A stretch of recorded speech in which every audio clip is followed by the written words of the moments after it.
Duas brasileiras embarcam para uma viagem de férias e acabam presas na Alemanha por tráfico internacional de drogas. Elas alegam inocência. Você vai ver agora imagens exclusivas da investigação aqui no Brasil. Para a polícia, uma quadrilha fez a troca das etiquetas das malas no aeroporto internacional mais movimentado do país. O que a gente viu acontecer com elas pode acontecer comigo, com você, com qualquer um de nós. 4 de março, 8h04 da noite. O destino da dona desta mala cor-de-rosa vai mudar numa ação discreta. E o da dona da mala preta também. Bem mais cedo, naquele mesmo dia, Jeane, a dona da mala rosa, e Kátina, com sua bagagem preta, saem de casa sem imaginar o que estaria por vir. Era o começo das férias de 20 dias pela Alemanha, Bélgica e República Tcheca. Essa viagem foi paga desde junho do ano passado, compraram parcelado, né? Kátina é personal trainer, Jeane, médica veterinária. As duas são casadas há 12 anos, moram em Goiânia e colecionam viagens. Mas há um mês, a vida virou de ponta cabeça. Elas foram parar neste presídio feminino em Frankfurt, na Alemanha. É de onde Jeane e Kátina falam com a família. Nós nunca convivemos nesse ambiente. Dói muito ficar aqui todo dia. Eu acordo e penso, meu Deus, esse pesadelo ainda não acabou. O pesadelo veio com a acusação de tráfico internacional de drogas. E tudo começou com aquela ação quase imperceptível. Segundo a polícia, ali houve uma troca de etiquetas. No último dia aqui no Brasil, Jeane e Kátina embarcaram em Goiânia com destino a São Paulo. Chegaram antes do almoço e o voo para a Alemanha, no Aeroporto Internacional de São Paulo, sairia só às 11 da noite. Foi nesse intervalo que elas caíram numa cilada. Essa é uma área de segurança, de acesso restrito e monitorada por dezenas de câmeras. E mesmo com toda essa vigilância, este é um dos locais, aqui no Aeroporto Internacional de São Paulo, em que as quadrilhas do tráfico de drogas mais atuam. Foi justamente neste ponto que os funcionários trocaram as etiquetas das bagagens das passageiras Kátina e Jeane. A primeira mala a chegar na área restrita foi a de Kátina. Ela fica parada entre as outras. Depois vem a da Jeane. O funcionário Eduardo dos Santos pega a mala rosa, olha a etiqueta e a coloca no chão. Eduardo sinaliza para Pedro Venâncio, outro funcionário, a chegada da mala. Pedro confere. Depois olha de novo, mexe no celular, volta e tira uma foto. A mala rosa segue junto com as outras. Nesta outra câmera, eles olham a mala de Kátina. As duas malas são colocadas uma sobre a outra no container. Às 8h04, Pedro tira a etiqueta da mala da Jeane. Disfarça, olha para a câmera e coloca outra etiqueta na mala dela. A etiqueta que era de Jeane é essa que ele leva para fora do ângulo de visão da câmera. Depois de falar ao telefone, o funcionário volta e tira também a etiqueta da mala preta, da Kátina, que está embaixo. Na sequência, ele tira de novo todas as malas do container.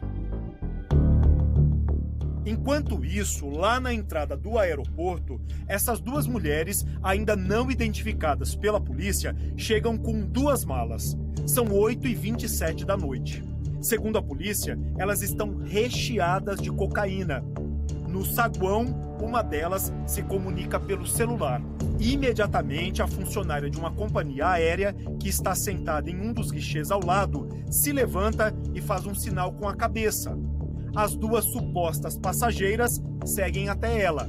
Detalhe importante: segundo a polícia, Naquele momento, aqueles guichês não estavam abertos para check-in de nenhum voo. As duas malas parecem pesadas. Ninguém apresenta documentação ou pega ticket de embarque. Até porque as duas falsas passageiras deixam o aeroporto 3 minutos depois, sem se intimidar com a polícia logo ali. Logo, essas malas com cocaína seguem pela esteira. Os integrantes da quadrilha começam a se movimentar para encontrar as malas com drogas. Acham e as levam para a área onde já estão as outras. Segundo a polícia, essas bagagens não poderiam sair da área de embarque doméstico para a área internacional livremente pela pista. Os criminosos fazem isso para escapar do raio-x. As malas de Kátina, de Jeane e as outras vão para o mesmo container onde estão as malas com drogas. De acordo com a polícia, as etiquetas com os nomes de Kátina e Jeane são colocadas nas malas com drogas atrás dessa pilastra, um ponto cego da câmera. Quando as brasileiras chegam a Frankfurt, na Alemanha, onde fariam conexão, o susto. Eu caminhei algemada pelo aeroporto de Frankfurt, escoltada por vários policiais sem saber o que estava acontecendo. O policial apresentou as supostas malas, nós falamos de imediato que aquelas malas não eram nossas. Fomos transferidas para um outro prédio, uma cela em que as paredes têm escritos de fezes, tá? É uma cela fria, não tem janela. A defesa de Kátina e Jeane foi a Polícia Federal. A Polícia Federal conseguiu comprovar que aquelas passageiras são inocentes, indicando quem seriam realmente os culpados do fato do crime ocorrido. A Polícia Federal está transmitindo todo o conteúdo probatório da investigação para as autoridades na Alemanha. Só que a justiça alemã quer que as provas cheguem pelo governo brasileiro. Do Itamaraty ou até mesmo do Ministério Público, no sentido de que eles fossem convencidos e que pudessem, de fato, ser usados para libertar as duas. Elas estão exaustas, elas estão assim no limite delas, passou de um mês e elas percebem que cada hora vem uma nova dificuldade. Esta semana, a Polícia Federal prendeu 6 pessoas envolvidas na quadrilha, que, segundo a investigação, trocou as etiquetas das malas de Kátina e Jeane. Na casa da funcionária que recebeu as malas com drogas no guichê, foram encontrados R$43 mil em dinheiro. A polícia, ela confirmou ter feito parte do esquema. Ontem, uma outra funcionária que presta serviço no aeroporto foi presa. É constante a cooptação, são grupos que concorrem entre si até para enviar a droga para fora. O Fantástico já mostrou a fragilidade da segurança no aeroporto mais movimentado do país. Em 2021, a Polícia Federal investigava 55 funcionários suspeitos. O celular realmente é a maior arma deles. Sem comunicação, eles não conseguem fazer. Isso é um problema que a gente vem batendo, é uma falha grande. A concessionária que administra o aeroporto disse que o manuseio das bagagens é de responsabilidade das empresas aéreas e que, quando ocorre um incidente, se reúne com as autoridades para discutir melhorias nos protocolos de segurança. A Latam, empresa pela qual Kátina e Jeane viajaram, disse apenas que colabora com a investigação e que está em contato com as famílias das brasileiras presas. A defesa de Eduardo dos Santos, um dos presos esta semana, informou que ele não faz parte de qualquer esquema criminoso. O Fantástico entrou em contato com a família de Pedro Venâncio, que não retornou ligação nem indicou o advogado dele. A Orbital, empresa que emprega os dois, informa que verifica os antecedentes criminais dos funcionários antes das contratações e que o tráfico de drogas é um problema de segurança pública. Algumas dúvidas continuam no ar. Por que os criminosos escolheram as malas das duas goianas?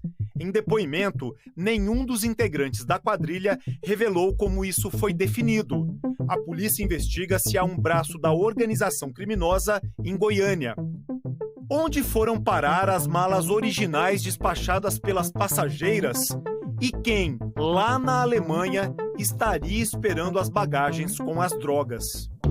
Ao Fantástico, a polícia alemã disse que não estava autorizada a dar informações sobre casos individuais. O consulado brasileiro em Frankfurt está prestando assistência às famílias. Kátina e Gianni já deveriam ter retornado da viagem de férias e com boas lembranças para espalhar pela casa. É preciso que tenha mais cuidado com a nossa bagagem. Isso é uma responsabilidade muito grande e isso pode afetar a vida de muitas pessoas.